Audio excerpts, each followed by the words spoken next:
announcements before we jump in. So if you are representing press for a Spanish language news channel, Marco Marquez with Action for Climate Emergency, who's on today's call, will be available one-on-one for interviews in Spanish. And we will put his email address in the chat. If you want to connect with him, you're able to do that. We are live streaming on Facebook on many of the organizations that are at this event. So you will be able to view this after the event if you want to go back and reference something. Also, if you're joining us from Facebook Live, thanks so much for being here. If you have questions throughout the event, please put them in the chat if you're here with us on Zoom, or you can comment on Facebook. We have someone monitoring both.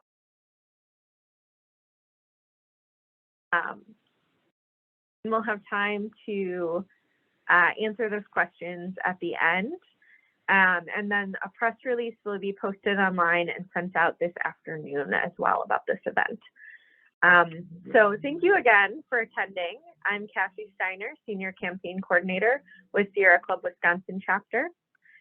Today we're talking about the Focus on Energy Quadrennial Review. You might also hear people refer to this as the Quad Review. That's a lot of terminology. So in summary, every 4 years, quadrennial, the state's energy efficiency program, Focus on Energy, is reviewed by the Public Services Commission. The review looks at program goals, metrics for success, and priorities. The review is being conducted in multiple phases, and currently we're between phase 1, which focused on macro level things, high level things like goals, and phase 2 public comment period will open at the end of this month. Phase 2 and 3 will get more into the details. A few of the questions addressed in phase 1 of this review included, among many other things, how and if Focus on Energy should align with states' decarbonization goals, the extent to which beneficial electrification and fuel switching should be supported in the program, and the topic of today's conversation, how the program can better serve low-income customers and communities experiencing high energy burden, which is the percent of income that's spent on electricity. This is disproportionately high in Black and Latinx neighborhoods in Milwaukee. And I'm going to share my screen to share a map quickly. So this is a map of Milwaukee. You'll see that neighborhoods that are predominantly Black and Latinx are in the orange and the red, meaning that energy burden is much higher in those areas. This is something that is being addressed and gaining attention at the national level as well as the local level. And National Sierra Club recently released an energy burden calculator, and I'm going to be demonstrating that as we share some stories. So let me share this. So this is the energy burden calculator. The link will be in the chat. And the first story we have is, I'm a personal finance coach in the 53212 zip code. The families I serve are predominantly Black, low-income women and children. I see firsthand the impact of energy costs on numerous low-income families. The average income of the family I serve is $2,200 to $2,400 per month. Several months of the year, people are paying $200 or $250 in utilities. It's immensely challenging for these parents to put food on the table, a roof over their head, clothing on their bodies, and pay for heat and electricity. Financial progress to reduce debt is important so families can become homeowners. However, there's almost no room in the budget for debt reduction to increase credit scores due to high cost of rent and utilities. So if we use the story that we just heard to calculate energy burden, we put in the approximate income that was shared and the cost of the electric bill. We select that we're in Wisconsin and click calculate. And we can see that the energy burden for this family that this personal finance coach was sharing is 10.2%, which is considered very high. So you'll see the average is 2.9% here in Wisconsin. The calculator also talks a little bit more about what this means and what some resources are. The next story that we have to share is from someone in the 53206 zip code. They say, I'm a senior, and even though I get help from energy assistance, I still have to be very careful in winter months. So I keep my thermostat on low because I'm afraid I won't be able to afford my bill. This means my home is very cold and uncomfortable. I try to stretch my credit to last 2 summers so that I can run my air when it's really hot outside. I still pay $90 to $100 every month on my bill, but if it gets really cold, I pay a little more. My income is under $900 a month. I shouldn't be cold in the winter or hot in the summer. I pay my bills every month, but it's hard to put money aside for emergencies with such a low income and high bills. This issue matters because I cannot afford to move because rents are so high. I feel stuck. Why in 2022 are these disparities still affecting us? We earn less and pay more. How can we ever get ahead? So again, looking at this, if we enter their income and their electric bill, we're again seeing an energy burden of over 10%, which is very high. So this is just a couple of scenarios that we gathered through the public comment process, but we've got speakers here who are going to share really powerful stories for us about their perspectives on this review process and what we'd like to see as this review continues to move forward and how energy burden can be addressed. So today we'll hear from Keviea Guiden with Groundwork Milwaukee, Richard Diaz with Blue Green Alliance, Kevin Kane with Green Homeowners United, Victoria Gile with Sierra Club Great Waters Group and Wisconsin Health Professionals for Climate Action, and Maithili Kempsey with Clean Wisconsin. I'm going to hand it over to Keviea now, and we'll hear from our speakers and then have time for Q&A at the end. Please add questions in the chat if they come up as our speakers are talking. Thanks. Keviea, over to you. Good morning, everyone. How's it going? So good to see you. Today, I just wanted to let you all know kind of my perspective and how I feel, and I'm sure a lot of people, as you all have just heard, those were some powerful stories that Cassie just shared with us, and I do not know who's calling me, so I'm trying to turn that ringer off, excuse me.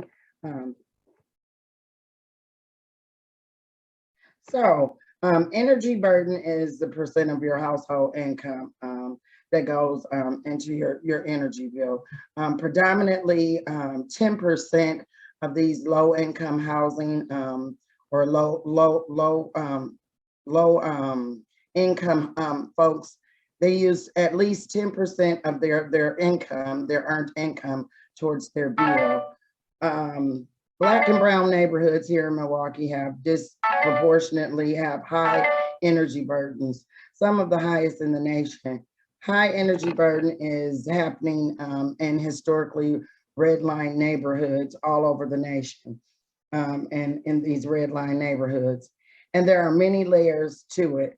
For high energy burden neighborhoods, not only do the residents tend to be lower income, but the housing available is often older and inefficient, as we heard with some of the stories that were shared. On top of that, outdated appliances can be huge draws on electricity while also needing repair or replacement that is difficult to fund. The state's energy efficient program focused on energy is currently undergoing review. And one of the suggested solutions that is moving forward into phase 2 of the review is a pilot program that would prioritize high energy burden areas. This is needed as this moves forward. I hope to see this program fund trusted community organizations as messengers to increase access to focus on energy for high energy burden in neighborhoods and increase opportunities for renters and low income homeowners to use this program. To weatherize homes, improve home comfort and safety, and replace aging and inefficient appliances. With that being said, as I stated earlier, this is something that is a nationwide thing. With that being said, it's affecting our BIPOC neighborhoods. And I don't think that one should have to determine if you should have to pay one bill or the other bill, or decide to take your family out for a family outing, or maybe have to determine if the dog eats or if the baby eats, whatever the case may be. Folks are being put into compromised situations to where they don't know if they should do this or if they should do that. As it was stated once again in the story, which was very touching, and nor did I know that this story was going to be presented, but this was, you have an elderly woman, and she says, well, she doesn't know if she should turn the heat on higher or lower, or the air on higher or lower, either in the winter or the summer months. But either way it goes, no one should have to live like this. No one should have to be uncomfortable. And I'm gonna close it out with that. Hopefully, we'll be able to see the focus program move forward. Thank you.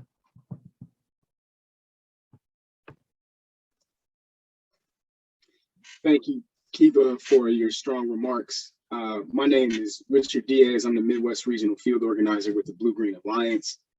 Thank you to Cassie at the Sierra Club for the opportunity to speak today. Today, we call on the Public Service Commission to create resources for the most distressed families to address what some call energy burden or energy poverty. And while we address a very local and state-driven issue, the energy burden of low-income families and people of color is a nationwide issue, much like what Keviea said. The impact of not having energy-efficient buildings is also a nationwide issue that will make the impacts of climate change worse.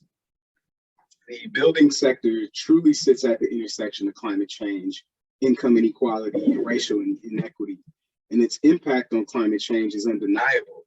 It is the largest emitting sector in the United States, responsible for a whopping 31% of total US greenhouse gas emissions when accounting for direct and indirect emissions.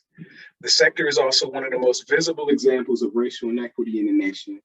In the United States, people of color are disproportionately impacted by unsafe, hazardous, and inefficient housing. People of color, who are more likely than their white counterparts to live in high poverty communities, spend up to half of their income on rent and spend 3 times as much on energy. This energy burden is in part because they are more likely to live in older, less energy efficient housing. Take our city of Milwaukee, for example. While 16% of Milwaukee's metro population is Black, 65% of the residents of energy burdened neighborhoods are also Black. Neighborhoods like Amani and Lindsay Heights on Milwaukee's north side are these neighborhoods. These are places where energy burden will give a threat multiplier effect to the issues of lead poisoning, poverty, and aged housing stock without the money for repairs. That's why the many local, state, and federal investments in improving the nation's building sector are so important. Investments that will drive down the emissions causing climate change and take steps to address the systemic racism pervasive in the housing sector and public school system, all while creating local, good-paying union jobs and fighting income inequality. The recently passed bipartisan infrastructure law includes key investments for residential energy efficiency, funding opportunities to retrofit public buildings, and low-income energy assistance. The Blue Green Alliance estimates that those investments to retrofit municipal buildings, university schools, and hospitals, which we call MUSH buildings, can create more than 50,000 jobs nationwide over 10 years. But that is just a small investment to meet the need. If we are truly to transform the building sector and address the issues of climate change, income inequality, and racial injustice, more is needed. And that's why it's so critical that all levels of government, especially Congress, with the budget reconciliation package that's been floating out there, it's important that action is taken. And within that reconciliation package, we need resources to provide the much needed billion-dollar backlog to retrofit energy burden homes and cut the cost of energy bills, to offer rebates for efficient performing building materials so that we can offer tax credits to homeowners who make their homes energy efficient and invest in affordable housing. The intersection of state and federal action is so important. We call on Congress to pass a reconciliation bill that will further invest in energy burden communities. And we ask the Public Service Commission to also invest real resources to help families that have the greatest energy burden. Thank you. Thank you, Richard. My name is Kevin Kane. I am the Chief Economist for Green Homeowners United. We are a focus on energy trade ally, green residential construction firm, lead certified social enterprise with the mission of trying to figure out how to help people fight climate change at home and save money doing so. We are the ones who, as Richard just pointed out, are already trying to create these jobs doing exactly what is needed for our aging building stock, because these are some of the few remaining, in some cases, moderately affordable homes that people have, were it not for the high energy burden that they deal with. We have our teams of workers go into homes every single day, working with homes that in some cases are over 100 years old, to try to make them more livable, more comfortable, more energy efficient, and more safe. And I'll tell you now that there are times when I'm not just worried for those that are living there. I'm worried for my workers who are on the job site as well, because there are times when we are working in homes to try to figure out how to insulate them, how to replace their heating system, how to make the homes less drafty, that the conditions that are there either make it so the project cannot continue or has to be completely redesigned. Or in some cases, we have to pull our workers out of there because we are absolutely concerned about their well-being and safety, through no fault of the homeowners in some cases. It is not their fault that homes that have been built so very long ago, that because of disinvestment into specific neighborhoods, into outright redlining or any other practice that has taken place, whether a long time ago or not that long ago, has led to homes where we see roof parts missing, where we can't insulate because water would get in. We can't run our blower door, our device to measure air leaks, because there is vermiculite and asbestos in the home, and were we to do so, we might kick it up, compromising the possible safety of not just the people living there, but our workers as well. Lead paint, of course, is one that we see endemic throughout large parts of Wisconsin, but even ones that maybe aren't as familiar to people. Old knob and tube wiring that can lead to fires or shocks, foundation repair problems that can lead to moisture issues or even prevent us from accurately insulating. We look at all of these things. We want to make sure that when we improve a building, we don't make it worse in the process. And there have been times, I'm going to take two examples that happened not that long ago in the city of Milwaukee. We had one home that was not terribly far from, I still call it Miller Park, that the home was going to be insulating in the attic. We were going to air seal the home, and the city of Milwaukee was also helping to make that a little bit more possible for this resident. When we got into the home, we started to go into the attic, clean out what was there before, and start to insulate. It was at that time that we found large quantities of vermiculite, formerly insulation. This type of insulation is often full of asbestos, meaning that we cannot move it, we cannot disturb it, and our workers have to be very worried too about getting that into their own system. At this time, even though that resident was able to qualify for extra incentives to make the project more affordable, the incentive programs from Focus on Energy or anywhere else is not designed to cover the majority of the cost of many of these improvements. And so when we find these situations, such as possible poison in the home, such as asbestos, we have to find out how that is going to be either professionally removed or we have to cease the project. Our workers will have to end the day, and we have to disappoint the homeowner who is trying to do the right thing by themselves, their pocketbook, and the planet. And so we urge, as the Public Service Commission is Focus on Energy is trying to decide how to make these programs better, we want to make sure that funds that are going to low income housing to help cover things like Focus on Energy's Tier 2 program, that goes to those that are below, I believe it's 80% of the annual median income in the area, are actively able to go to other home repair style programs. While there are some home repair style programs out there, a lot of times they are not integrated with energy efficiency and weatherization style programs. Or if they are, energy efficiency and weatherization is so far down the list of things that they're going to worry about that our things often do not get covered. And that's a shame. It's a shame for not just the planet, but it's a shame for the possible energy savings that those residents could see. And so the second one I'll quickly mention is about a month ago, we had a number of our workers working in an attic on 31st of Juneau. And as we were working in that attic, our workers started to notice that the roof, the ceilings underneath of them started to buckle. And had we not gotten them out of there very fast, the roof themselves would have collapsed. Obviously, we cannot insulate that area, but we are very worried about our workers in some of these areas too. We were not able to connect that home to a home repair program in the area. And so that home, as beautiful as it is, despite being over 100 years old, will not get that insulation that they could use to significantly reduce their very large utility bills. And so as people are considering this, we will have our workers and our clients happily go and speak to why this matters, because it is far better for the planet and our home residents to improve and repair the buildings that they live in than it is to knock them down and start fresh. And I agree with Richard and others. This is a tremendous opportunity as we're upgrading homes to create lots and lots of jobs. And we will be there to help make that happen. But we just urge that the program as it's being designed can help those that need the help the most. And sometimes that's home repair programs too.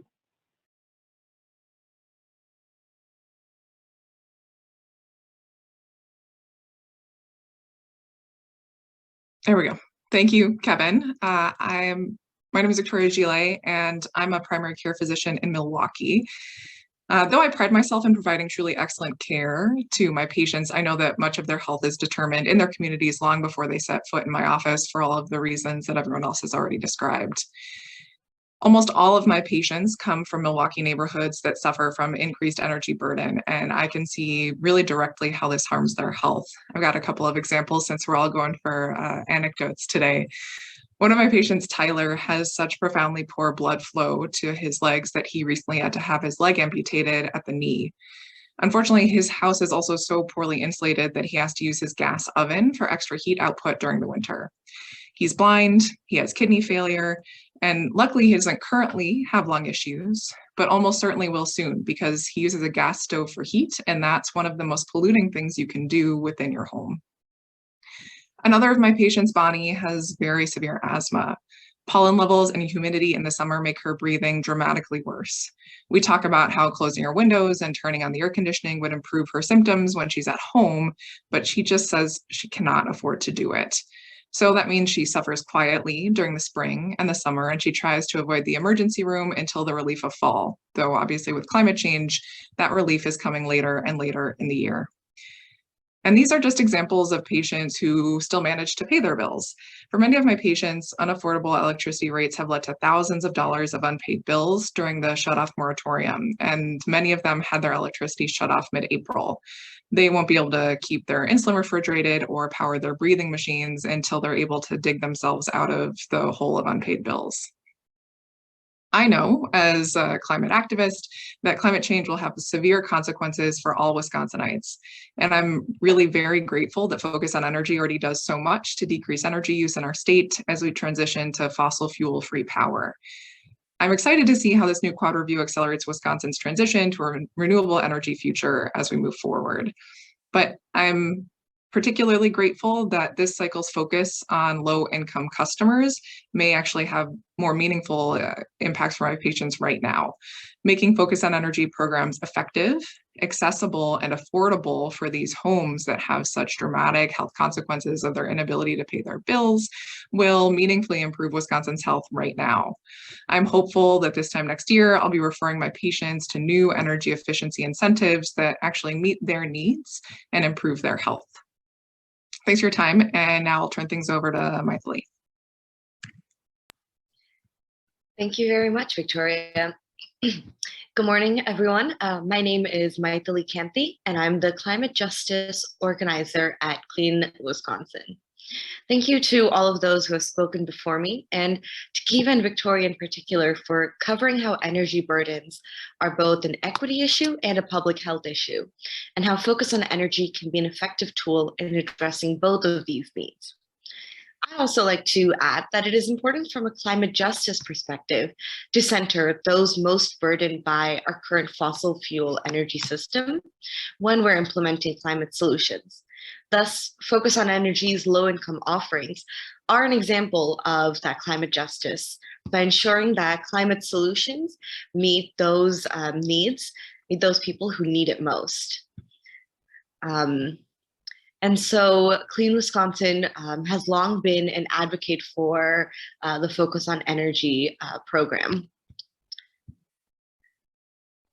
So Focus on Energy is an effective climate solution right now, as energy efficiency helps us lower our energy waste and therefore reduce our overall greenhouse gas emissions.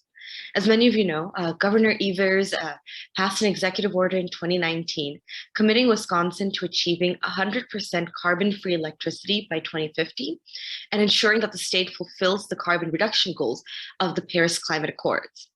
Following that, both the Governor's Task Force on Climate Change and the more recent Clean Energy Plan have identified the important role Focus on Energy needs to play in achieving these climate goals.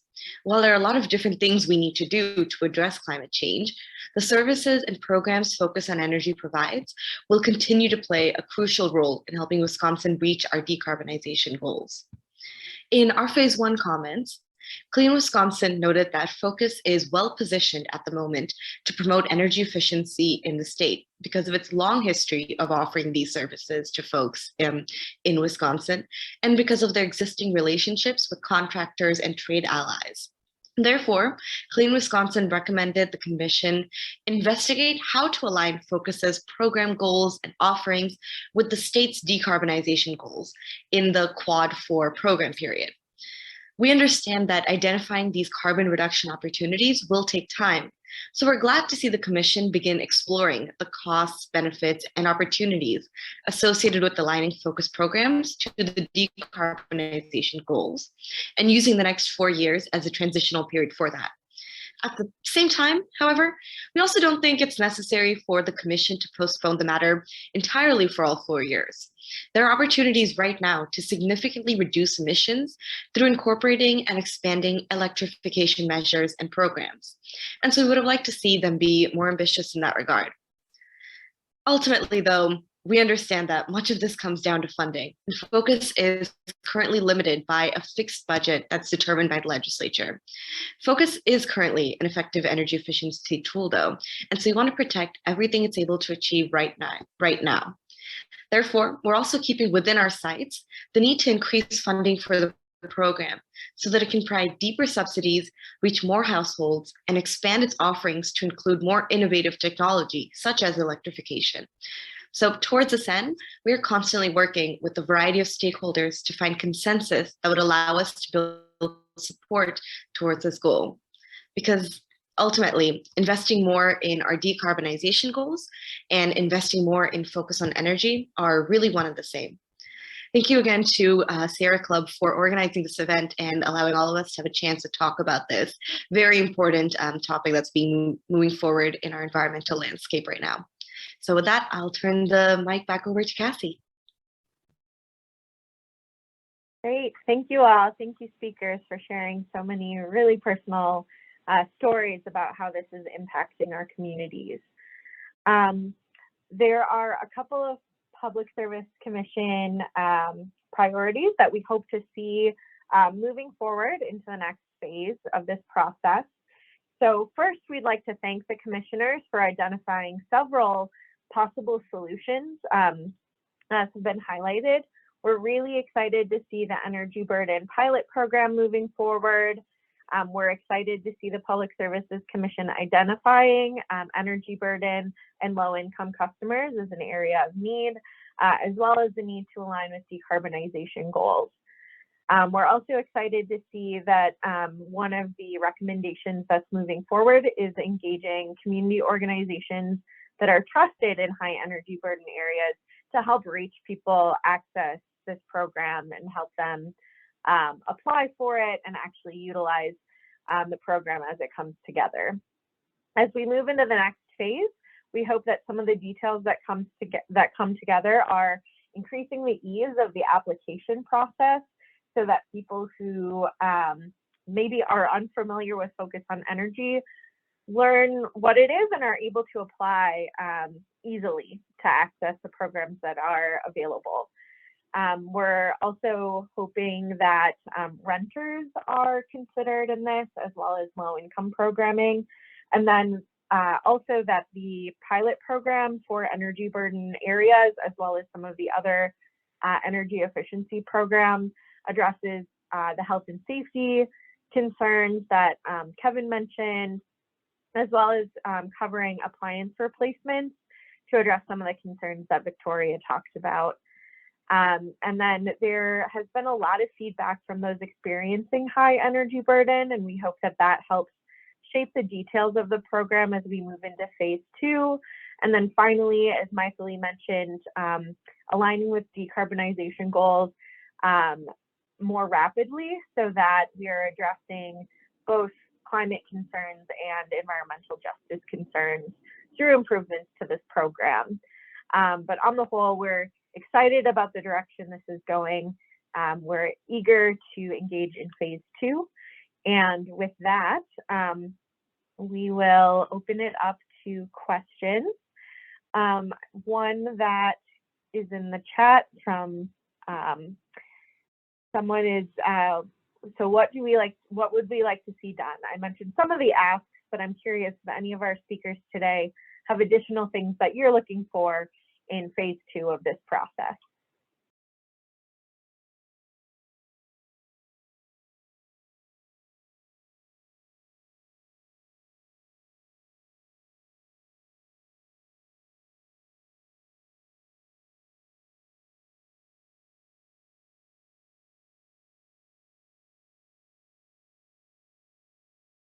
I think you covered well what we were raising.